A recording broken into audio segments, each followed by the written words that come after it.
Hello साथियों, नमस्कार। Welcome to planet 4। दोस्तों, अब वक्त आ गया है सच्चाई की आंखों में आंखें डालने का। ये सवाल हर देशभक्त के दिल में है। आखिर भारत अपना बहुमूल्य समय और पैसा संयुक्त राष्ट्र जैसे मंच पर क्यों बर्बाद कर रहा है, जहां खुलेआम आतंकियों को शरण दी जा रही है और आतंक को समर्थन मिल रहा है। पाकिस्तान जैसे देश, जो ब्रिटिश मीडिया के कैमरे के सामने खुद स्वीकार कर चुका है कि उसने बीते 30 वर्षों से आतंक की खेती की है, उसके आतंकी संगठन खुलेआम यह दावा करते हैं कि उन्होंने भारत में हमले किए हैं, और इसके बावजूद संयुक्त राष्ट्र उन पर बैन लगाने की बजाय उन्हें खुला घूमने देता है, आजाद करता है। तो सवाल उठता है, क्या वाकई संयुक्त राष्ट्र की गरिमा अब बची है? जब वह एक घोषित आतंकी देश के सामने घुटनों पर आकर बैठ जाए, जब वह आतंक के खिलाफ खड़ा होने की बजाय उसकी ढाल बन जाए, तब ऐसे संगठन में रहना क्या किसी गौरव की बात है? अब समय आ चुका है कि भारत संयुक्त राष्ट्र पर भरोसा करना छोड़ दे। जैसे रूस और इजराइल अपने दुश्मनों से खुद निपटते हैं, वैसे ही अब भारत को भी पीओके में घुसकर फैसला लेना होगा। अगर हम यूएन के भरोसे बैठे रहे तो कश्मीर में आतंकी हमले कभी नहीं रुकेंगे। अब भारत को खुद आगे बढ़कर पाकिस्तान के उस हिस्से को वापस लेना चाहिए जो हमारा है और जहां से आतंक की जड़ें पनपती हैं। और अगर आप मेरी इस बात से सहमत हैं तो नीचे कमेंट में अपनी आवाज जरूर उठाइए। हालांकि एक बात जरूर गर्व से कहनी चाहिए, भारत ने संयुक्त राष्ट्र में पाकिस्तान की पूरी पोल खोल दी है, उसे बेनकाब कर दिया है। अब दुनिया जान चुकी है कि असली आतंकी कौन है। आइए समझते हैं कि आखिर संयुक्त राष्ट्र में हुआ क्या है। पाकिस्तान की पोल खुल गई है, पूरी दुनिया के सामने उसके दोहरे चेहरे का पर्दा हट गया है। अब खुद पाकिस्तान के विदेश मंत्री इशाक डार ने संसद में माना है कि द रेजिस्टेंस फ्रंट यानी टीआरएफ ने पहलगाम आतंकी हमले की जिम्मेदारी ली थी। लेकिन हैरत की बात यह नहीं है, बल्कि यह है कि इसी टीआरएफ के नाम को यूएनएससी के निंदा प्रस्ताव से हटाने के लिए पाकिस्तान ने खुद दबाव बनाया। 2 दिन तक प्रस्ताव पर दस्तखत नहीं किए और आखिरकार संयुक्त राष्ट्र को टीआरएफ का नाम हटाना पड़ा। साफ है, पाकिस्तान आतंकवाद के साथ खड़ा है, आतंकियों को बचा रहा है और दुनिया को गुमराह कर रहा है। अमेरिका ने जब यूएनएससी में पहलगाम हमले की निंदा का प्रस्ताव रखा तो उसमें टीआरएफ का नाम था, लेकिन इशाक डार ने आपत्ति जताई। कहा, जब तक प्रस्ताव में जम्मू और कश्मीर का जिक्र नहीं किया जाएगा और टीआरएफ का नाम नहीं हटाया जाएगा, पाकिस्तान दस्तखत नहीं करेगा। 2 दिन तक पाकिस्तान अड़ा रहा, दुनिया भर से फोन आते रहे, लेकिन पाकिस्तान के विदेश मंत्री डार झुके नहीं। आखिरकार पाकिस्तान के दबाव के आगे संयुक्त राष्ट्र को झुकना पड़ा और 25 अप्रैल को जो प्रस्ताव जारी हुआ उसमें टीआरएफ का नाम नहीं था। अब ये याद रखिए, ये वही टीआरएफ है जिसने 22 अप्रैल को हमले की जिम्मेदारी ली थी। कहा था कि भारत कश्मीर में मुस्लिमों को अल्पसंख्यक बना रहा है, लेकिन 24 घंटे नहीं बीते कि टीआरएफ ने बयान से पल्ला झाड़ लिया। बोले, हमारी वेबसाइट हैक हो गई थी। ये पाकिस्तान की पुरानी चाल है, पहले हमला करवाओ, फिर नाम बदल दो, फिर कहो हमने नहीं किया। टीआरएफ कोई नया संगठन नहीं है, ये लश्कर ए तैयबा का ही नया मुखौटा है। आर्टिकल 370 हटने के बाद इस संगठन की गतिविधियां तेज हुई हैं।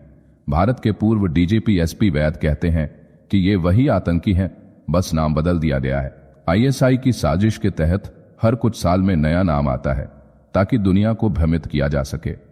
इस बार नाम दिया गया टीआरएफ, यानी ऐसा नाम जिसमें इस्लामिक पहचान न हो, ताकि अंतर्राष्ट्रीय स्तर पर इसे रिबेल ग्रुप दिखाया जा सके। लेकिन असलियत यह है कि इसके तार लश्कर और जैश से जुड़े हैं। ये संगठन आतंकी हमलों, ड्रग्स तस्करी और हथियारों की सप्लाई में लगा है। अब सुनिए असली सनसनी। जैसे ही पाकिस्तान की टीआरएफ को बचाने की साजिश बेनकाब हुई, उसी वक्त पाकिस्तानी मंत्री ने नया पैंतरा खेला। कहा, भारत अगले 24 से 36 घंटे में हमला कर सकता है। प्रेस कॉन्फ्रेंस कर डाली, सोशल मीडिया पर वीडियो डाला, पूरी दुनिया को बताया कि भारत हमला करने वाला है। ये डर नहीं है, ये गिल्ट है, ये उस पाप का एहसास है जिसे पाकिस्तान ने खुद स्वीकार कर लिया है।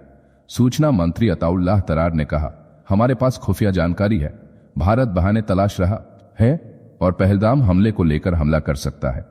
सिर्फ इतना ही नहीं, पाकिस्तान के रक्षा मंत्री ख्वाजा आसिफ ने परमाणु हमले तक की बात कह दी। बोले, अगर हमारे अस्तित्व पर खतरा हुआ तो परमाणु हथियार का इस्तेमाल करेंगे। ये वही देश है जो खुद को आतंकवाद का शिकार बताता है, लेकिन सच ये है कि वो खुद आतंकवाद की फैक्ट्री चला रहा है। इसी बीच भारत की प्रतिक्रिया भी सामने आई। भारतीय सेना ने पाकिस्तानी बॉर्डर के पास कई आतंकी लॉन्चिंग पैड्स को निशाना बनाया। वहां से 30 से 50 आतंकियों को हटाकर बंकरों में भेजा गया। पाकिस्तानी सेना ने अंतर्राष्ट्रीय सीमा पर कई पोस्ट खाली कर दी और झंडे उतार लिए। स्पष्ट है, पाकिस्तान को भारत की चेतावनी का डर सता रहा है। कश्मीर में हमला करवाना, आतंकियों को नाम बदलकर बचाना और फिर उल्टा भारत पर हमले की आशंका जताना, ये पाकिस्तान की पुरानी स्क्रिप्ट है। लेकिन अब ये स्क्रिप्ट फेल हो चुकी है। भारत अब चुप नहीं रहने वाला और दुनिया भी अब पाकिस्तान की सच्चाई समझ चुकी है। यूएनएससी का प्रस्ताव भले टीआरएफ का नाम हटाकर जारी हुआ हो, लेकिन टीआरएफ की असलियत और पाकिस्तान की मंशा अब हर देश जान चुका है। यह कहानी सिर्फ आतंक की नहीं है, ये कहानी है दोहरे चेहरे की, जहां एक तरफ पाकिस्तान आतंकवाद की निंदा करता है और दूसरी तरफ उसी आतंकवाद को बचाने के लिए संयुक्त राष्ट्र पर दबाव बनाता है। पाकिस्तान का यह दबाव संयुक्त राष्ट्र में काम कर गया, जो यह दर्शाता है कि अब यूनाइटेड नेशन अपने वसूलों को छोड़ चुकी है और आतंकियों की साथ दे रही है। इसी तरह गाजा में हमास का समर्थन करने के लिए संयुक्त राष्ट्र पर आरोप लगते रहे हैं। उधर संयुक्त राष्ट्र के मंच से भारत ने पाकिस्तान की पूरी पोल खोल दी है। भारत की उपस्थायी प्रतिनिधि योजना पटेल ने न्यूयॉर्क में victims of terrorism association network के कार्यक्रम में पाकिस्तान को खुलेआम दुष्ट स्टेट घोषित किया, जो दशकों से आतंकवाद को पाल पोस रहा है और दुनिया को तबाह कर रहा है। इस कार्यक्रम के दौरान जब पाकिस्तानी प्रतिनिधि ने पहलगाम आतंकी हमले का जिक्र करते हुए भारत पर तंज कसने की कोशिश की, तब भारत ने जबरदस्त जवाब दिया। योजना पटेल ने पाकिस्तान के रक्षा मंत्री ख्वाजा आसिफ के उस इंटरव्यू का हवाला दिया, जिसमें उन्होंने खुद कबूल किया कि पाकिस्तान ने 3 दशकों तक आतंकियों को ट्रेनिंग दी, उन्हें फंडिंग की और अमेरिका और ब्रिटेन जैसे देशों के लिए दंदा काम किया। भारत ने कहा, अब किसी को आश्चर्य नहीं होना चाहिए, पाकिस्तान अब नकाब में नहीं है। अब वह पूरी दुनिया के सामने एक आतंक समर्थक राष्ट्र यानी रोग स्टेट के रूप में बेनकाब हो चुका है। भारत ने कहा कि यह मंच उन पीड़ितों के लिए है जिन्होंने आतंकवाद की आग में अपनों को खोया है, लेकिन पाकिस्तान इस मंच को भी अपने झूठ और प्रोपेगेंडा का अड्डा बना रहा है। योजना पटेल ने साफ कहा, दुनिया अब अंधी नहीं बनी रह सकती। उन्होंने पाकिस्तान के आरोपों पर 2 टूक में कहा, अब कहने को हमारे पास कुछ नहीं बचा, सच्चाई बोल चुकी है। भारत ने अपने बयान में कहा कि पहलगाम में हुआ आतंकी हमला साल 2008 के मुंबई हमले के बाद सबसे बड़ा नागरिक हमला है, जिसमें बड़ी संख्या में निर्दोष मारे गए। इस हमले के बाद दुनिया भर के नेताओं ने जो समर्थन और एकजुटता दिखाई, वह इस बात का सबूत है कि अब अंतर्राष्ट्रीय समुदाय आतंकवाद को लेकर जीरो टॉलरेंस की नीति अपना चुका है। भारत ने कहा कि आतंकवाद का दर्द वही समझ सकता है जिसने अपनों को खोया हो। भारत पिछले कई दशकों से सीमा पार से आतंकवाद झेलता आया है। भारत ने दुनिया भर के नेताओं के समर्थन पर आभार जताया। इसमें अमेरिकी राष्ट्रपति डोनाल्ड ट्रंप, उपराष्ट्रपति जेडी वेंस, रूसी राष्ट्रपति व्लादिमीर पुतिन, ब्रिटेन के प्रधानमंत्री कीयर स्टारमर, फ्रांस के राष्ट्रपति इमैनुएल मैक्रों, इजराइल के प्रधानमंत्री बेंजामिन नेतन्याहू, इटली की प्रधानमंत्री जॉर्जिया मेलोनी और संयुक्त राष्ट्र महासचिव एंटोनियो गुटेरेस शामिल हैं। इन सभी नेताओं ने पहलगाम हमले की निंदा की और भारत के साथ गहरी संवेदना जताई। भारत ने कहा, आतंकवाद चाहे किसी भी मकसद से हो, वह अपराध है और पूरी तरह निंदनीय है। भारत ने संयुक्त राष्ट्र के नए प्लेटफॉर्म वोटन यानी victims of terrorism association network को एक ऐतिहासिक कदम बताया, जो आतंकवाद के शिकार हुए लोगों को न्याय और समर्थन दिलाने के लिए एकजुट करेगा। इस कार्यक्रम की शुरुआत में उन पीड़ितों की वीडियो क्लिप चलाई गई जो दुनिया के अलग अलग हिस्सों में आतंकवाद का शिकार हुए। इसमें 26/11 मुंबई हमले के गवाह करमबीर सिंह कांग, ब्रसेल्स हमले की पीड़िता निधि चाफेकर और एयर इंडिया फ्लाइट 182 के हमले में मारी गई महिला के बेटे की गवाही दिखाई गई। वोटन दुनिया भर के पीड़ितों को एक सुरक्षित मंच देगा, जहां वे अपनी बात रख सकें, एक दूसरे को हौसला दे सकें और आतंकवाद के खिलाफ जागरूकता फैला सकें।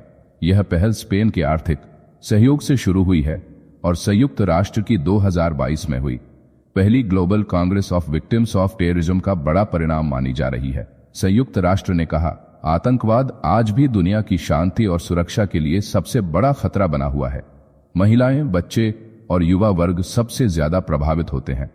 इसलिए अब समय आ गया है कि सभी देश, सभी जाए और हर नागरिक इस वैश्विक खतरे के खिलाफ एकजुट हों।